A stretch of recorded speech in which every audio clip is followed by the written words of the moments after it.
सादर नमन।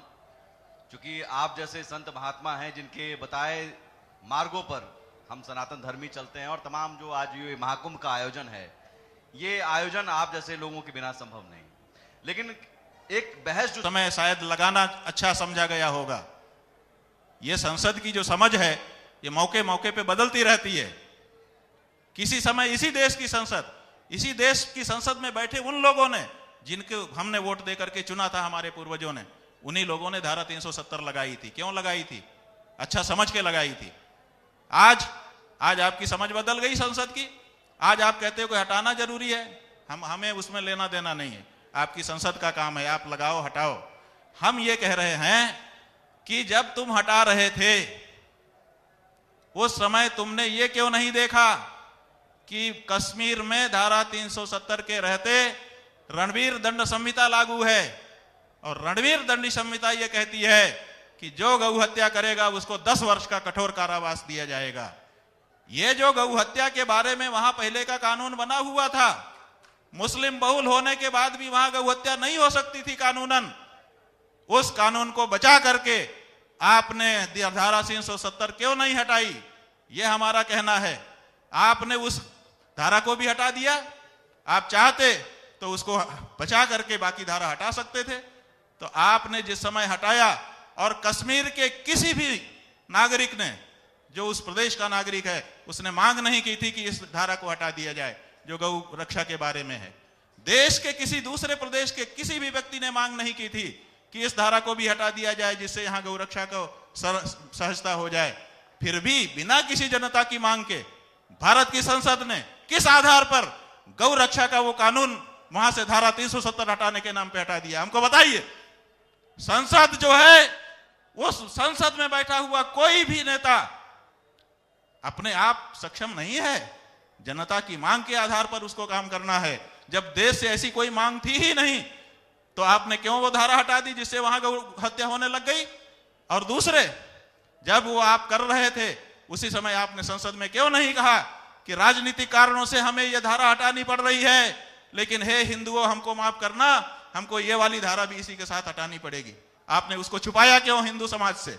आप हिंदू समाज के लिए खड़े होने की बात करते हो, और जब हिंदू समाज को पीड़ा देने वाले प्रश्न होते हैं आप हिंदू समाज से छुपा करके उसको हटा देते हो, और चाहते हो कि शंकराचार्य इस पे बोले ही ना, और बोले तो उसको ट्रोल करवाओ, आधी अधूरी बात लोगों के सामने पेश करके शंकराचार्य से प्रश्न करवाओ, और कहो शंकराचार्य को कहो कि शंकराचार्य देश विरोधी है।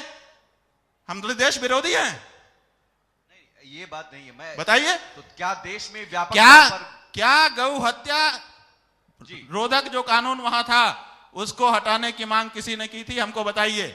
और अगर नहीं की थी तो केंद्र की सरकार ने धारा 370 हटाने के नाम पे उसको क्यों हटाया? बताइए।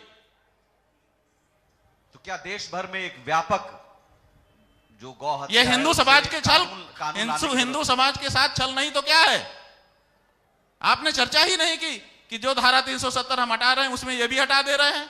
आपने अंदर खाने, हम जब कश्मीर गए भारत भर में घूमने गौ माता के लिए, जब हम कश्मीर गए तो वहां के लोगों ने हमको बताया कि पैक्ड हो गया कि हम गौ हत्या की तुमको छूट देते हैं, तुम हमको धारा 370 हटा लेने दो। ये कहां तक उचित है कि गौ हत्या के एवज में हम धारा 370 हटाएं? आचार्य जी, मेरा क्या हमको स्वीकार कर लेना चाहिए एक धार्मिक हिंदू होने के नाते कि हम तैयार हैं, कश्मीर हमारा हो जाए, गाय को मार लो?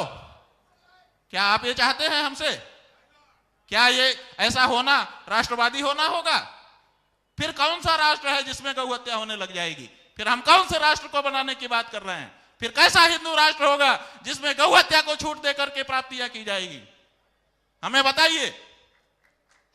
आचार्य जी, मेरा एक प्रश्न है।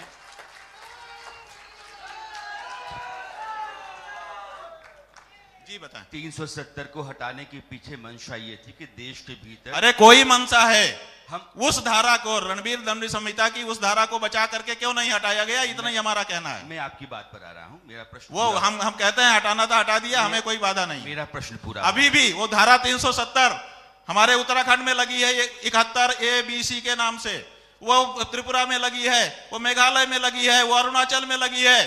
आप वहां क्यों नहीं हटाते हो, केवल कश्मीर में क्यों हटाते हो? अगर आपको हटाना है, अगर वो देश की एकता में बाधक है, तो दूसरे प्रदेशों में क्यों वो है? लेकिन वो आप देश से छुपा लोगे, बाकी जगह पे रखे रहोगे, क्योंकि वो आपकी राजनीति में वहां ईसाई बहुल है। ईसाइयों के साथ आप अभी नहीं लड़ रहे हो, ईसाइयों के साथ लड़ करके हिंदू वोट का ध्रुवीकरण नहीं कर रहे हो, केवल मुस्लिम वोट ध्रुवीकरण करने के लिए आप कश्मीर में उस तरह की धारा को हटाते हैं, और बाकी 7 प्रदेशों में, 8-9 प्रदेशों में जो वही धारा लगी हुई है उसको क्यों नहीं हटाते हो? क्योंकि और आपकी राजनीति के मुफीद नहीं आती है। हम गौ माता का झंडा लेकर के गए दूसरे प्रदेशों में, उन्होंने हमको घुसने नहीं दिया कि हमारे पास तो ये धारा है। तब भारत की अखंडता बाधित नहीं हो रही थी, केवल वही बाधित होती है। गाय के खून के नाम पर हमें राष्ट्रवाद नहीं चाहिए, ये हम साफ कह रहे हैं।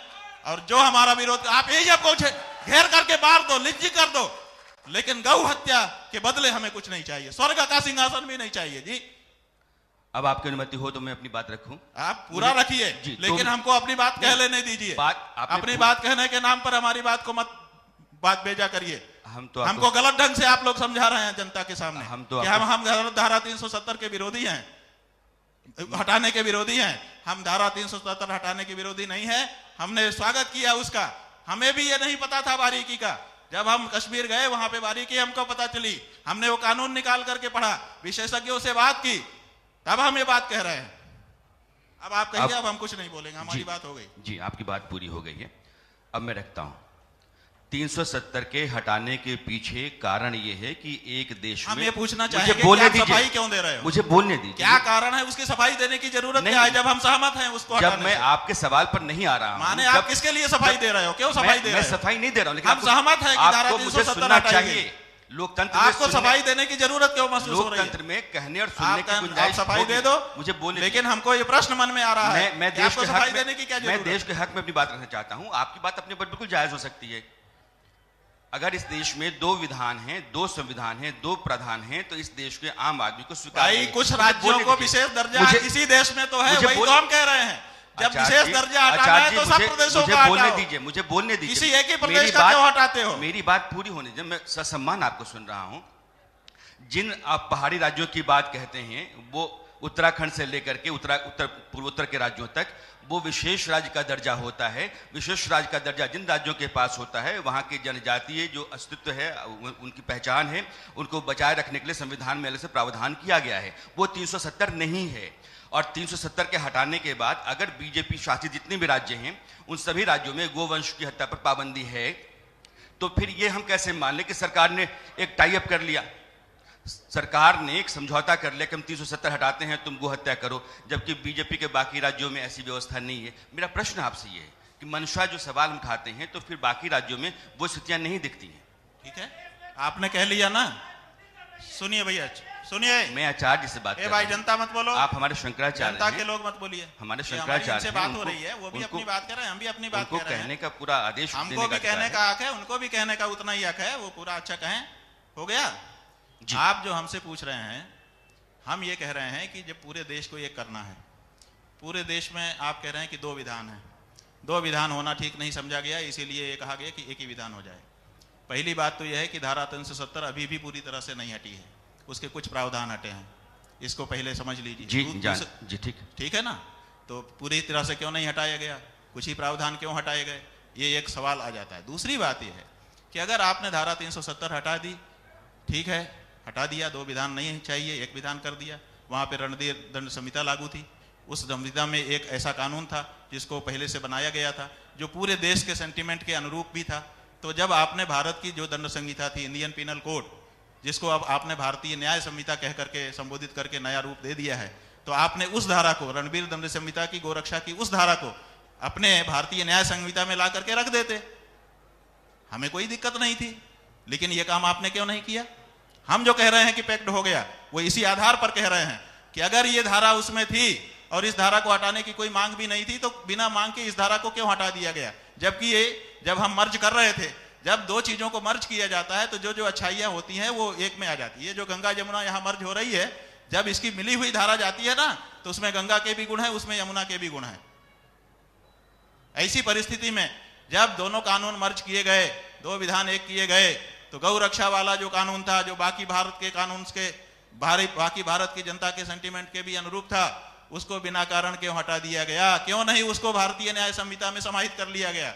हम अभी भी कह रहे हैं, हमने सरकार के लोगों से भी कहना चाहा कि अभी भी भारतीय न्याय संहिता में उस धारा को डाल दीजिए, काम हमारा खत्म हो जाए, हम आपकी आरती उतार देंगे। लेकिन आपको आरती भी नहीं उतरवाना है हमसे, हम क्या करें? अब सच बोलना हम छोड़ दें और गाय की हत्या के बदले में हम जो है कश्मीर ले लें? ये नहीं हो सकता हमसे। गाय हमारे लिए पूजनीय है और उसके बदले में इंद्रासन भी हमको नहीं चाहिए। आपको अपना प्रधानमंत्री का पद चाहिए हो, आपकी बात है, हमें नहीं चाहिए। हम हिंदू हैं और हिंदू होने के नाते गाय के प्रति अटूट आस्था हमारे पूर्वजों की भी रही है और हमारी भी है। जी नहीं, किसी भी सनातनी को इस बात पर सहमति